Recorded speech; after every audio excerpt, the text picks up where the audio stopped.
हमारी जंग हक के लिए है। क्या कभी सोचा गया कि इस मुल्क की असल ताकत क्या है? ना ये ताकतवर ऐवान, ना बड़े बड़े महलात, बल्कि इस मुल्क की असल ताकत अवाम है। वो अवाम जो अपने खून पसीने से मुल्क की बुनियादें मजबूत करते हैं। लेकिन अफसोस, ये अवाम हमेशा से वो इंसाफ और हक नहीं पा सकी जिसके वो हकदार हैं।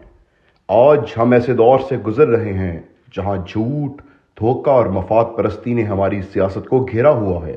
अवाम की आवाज़ दबाने के लिए नए हथकंडे ऐजाद किए जाते हैं। कभी मीडिया को खामोश कराया जाता है, कभी सच बोलने वालों को गद्दार कहा जाता है, और कभी अवाम को तकसीम करने की कोशिश की जाती है। लेकिन तारीख गवाह है कि जब अवाम जाग जाते हैं तो कोई ताकत उन्हें नहीं रोक सकती। ये वक्त है कि हम अपनी गलतियों से सीखें। हमें यह समझना होगा कि हमारी ताकत हमारी यकजहती में है। वो लोग जो हमें नस्ल, जुबान या फिरके की बुनियाद पर तकसीम करना चाहते हैं कि वही हमारी तरक्की के असल दुश्मन हैं। 26 नवंबर के दिन जो हुआ उसने हमें एक अहम सबक दिया। खौफ कभी आज़ादी का मुतबादिल नहीं हो सकता।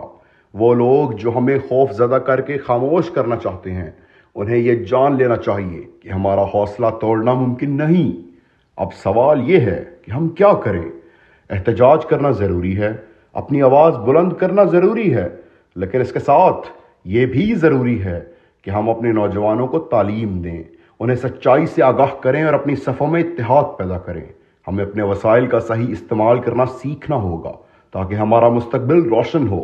हमारी जंग ज़ाती मफाद के लिए नहीं, बल्कि इस कौम के हक के लिए है, और ये जंग हम जीत कर दिखाएंगे।